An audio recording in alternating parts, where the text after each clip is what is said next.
Morning, everyone. It's what is it? It's Friday, the May the 10th here in the Philippines, and walking over to San Fernando as I usually do. Thought I'd getting close to my 15th month anniversary here in the Philippines, so I thought that's what this video would be about, some thoughts and different things that I think are important or discovered since being here 15 months. So one of the things, which talk about a lot because it's very important, is money. Come with something you're comfortable with. I think can't go, the more the merrier.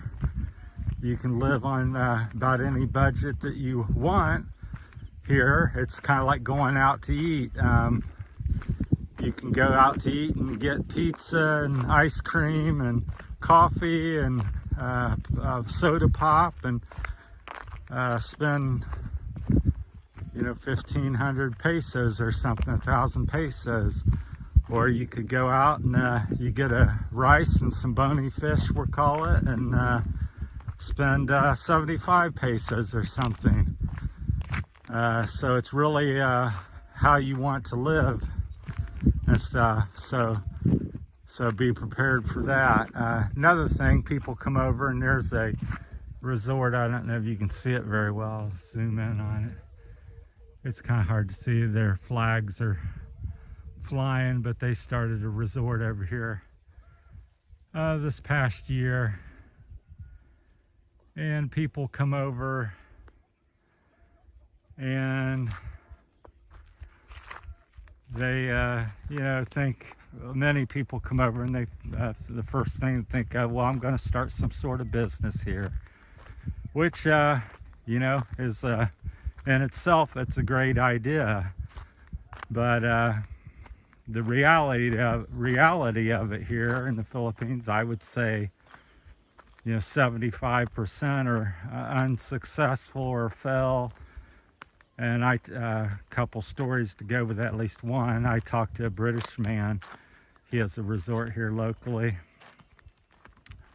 And he says, many years he just, breaks even, and he's not really worried about the money. He has a substantial savings and he just enjoys the lifestyle.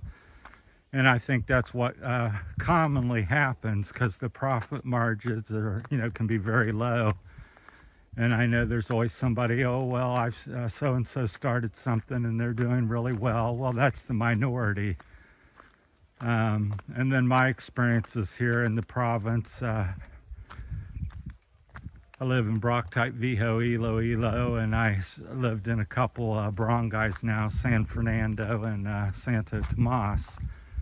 So that's another thing. So don't be, so quick to think you're going to start a business or do this or that, or you're going to come over here and live on $250 a month or something, and I'm going to get, I'm going to live the American lifestyle or something. You can't even really do that in America, though. And the other thing, the weather, I don't think presents too much. It's it's kind of 3 or 4 seasons. There's warm and warmer, and there's dry and wet. So that's the 4 seasons of the Philippines. So I don't think weather presents too much problem unless you're not good with heat. That's the one thing I would say may, have an issue with the weather. Or if you're deadly afraid of typhoons, because I think they average about 22 strikes a year here, I believe. So last year we just got a few glancing blows, 4 or 5 or something. Hey, morning. And but I would say every 5 or 10 years you're probably likely to get hit with something substantial, which could be anything from wiping your house out to just some minor damage. I think the last one, it was 9 or 15 years ago, that hit this area, that was quite devastating, if I got my information correct. So Yeah, back there, that blue tarp, that's where the resort is, and you can kind of see it's under disrepair already, and it's not even 6 months old, so it's not, to me, I don't know for sure. I'm just guessing that it's not, you know, doing well or profitable. Otherwise, I don't think I've seen people there, and you know, it seems to be in a state of disrepair. So somebody though thought that's going to be a great business, and sunk quite a bit of money. They used a lot of native things there, but building material, but it still costs time and energy. So that's a very good example of business gone wrong, possibly. So hopefully I'm not speaking incorrectly there. So then the other big thing that I can't stress enough is, you know, if you're a person that's you're from the, you know, like I come from America, you stick with that because that's what I know. You come here and you know, I'm going to get on the internet today, I'm going to do this, go to the store, go to the bank. Well, most of the time here, especially in the province, that just doesn't happen. You get up, brownout where I lived in America, maybe 2 to 4 times a year. Here you can have that in a week potentially, certainly every month. You know, internet disruptions. You can have fiber optic cable, which is what I got, but I mean every month that was getting cut by somebody. Usually a street crew or something doing electric would accidentally cut it. But so even your internet can be out for a day, 2 or 3 days at a time for various reasons. So the reason I'm saying all these things is be prepared for change and adaptability. If you're not a person that can roll with the punches and say, well, I'm just not getting that done. One of my story going to the bank is I went to the bank. I had friends with me helping me. I think it's the land bank here, one of the bigger banks up in Barotac, Viejo, and thought, you know, I'll open up an account. Well, went up and there seemed like there's 50 people waiting outside, so I waited, asked questions, had to try to fill out some forms. About 2 or 3 hours later, I ended up, you know, going home to do it. Come back the next day, another 2 or 3 hours, probably an hour and a half or something outside waiting to get in, and then about an hour or so inside. So 2 days, about 6 hours worth of effort to open up a bank account here. Now, again, if you go to Manila, Iloilo, Bacolod, some of these other cities, maybe it's a different experience. But my point in saying all these things is this is my experience, and, you know, be prepared for these types of things, because it's not, you know, in America, typically I would, you know, go in and want a bank account. You're in and out in an hour or less to do that, and there may be, you know people to 5 or 10 possibly.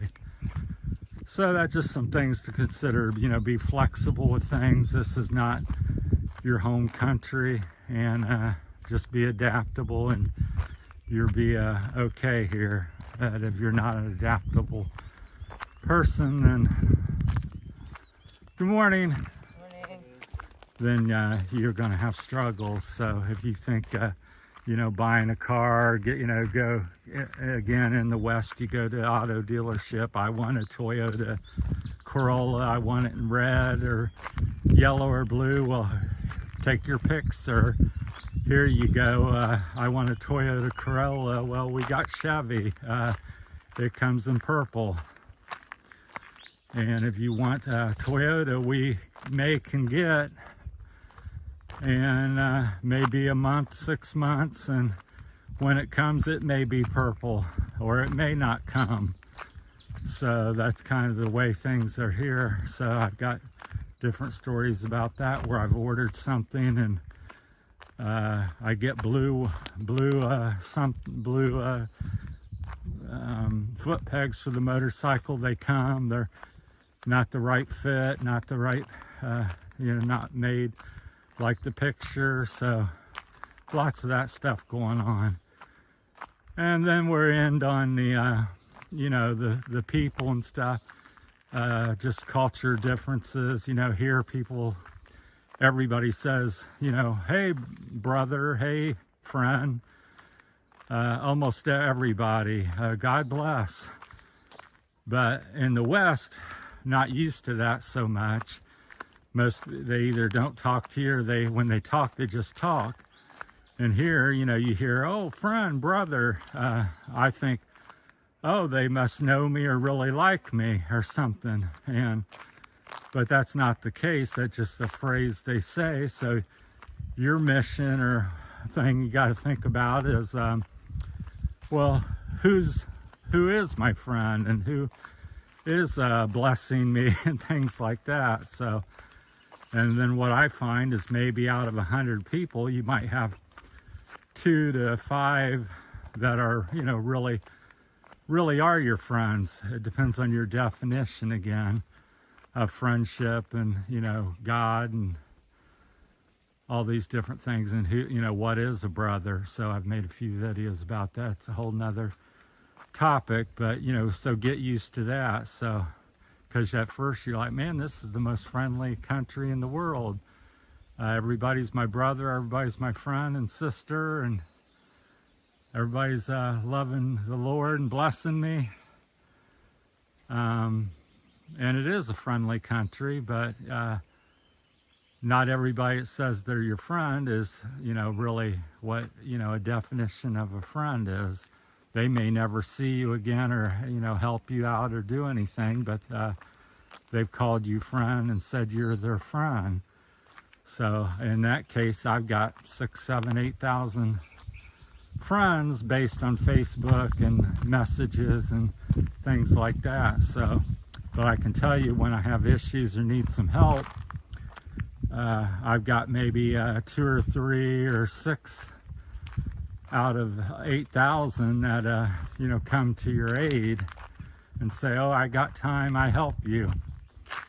So what day you want to go? So that's just something, to get used to and be aware of, because it was kind of surprising to me, because America's not near as friendly or, have these types of things. And here it's like can't go down the road or trail. It's, good morning, brother, hello, friend. So just different things. So that's all I'm saying, is be prepared for a different culture, and be able to adjust with things and take your time and figure things out as you go along, and be adjustable. And that's the period of where I'm at, because I had, coming from the West, I had everything figured out. I'm, got a house, got some money, got a wife, got stepchildren. It's gonna be great. I got the plan, and this is it. And within about 3 months, well, that plan out the window, and I've made making the adjustment to another plan. So, and if you can do that, then I think you'll do well and be happy in the Philippines. If you can't, you're fixed on stuff and get upset about every little thing that doesn't go right, and you've went all day and all you did was get groceries. And because in America you might do 4, 5, 6, 7 things in a day, but that's not usually the case here. At least that's what I find. So that's my time. Thanks for watching. Appreciate everybody.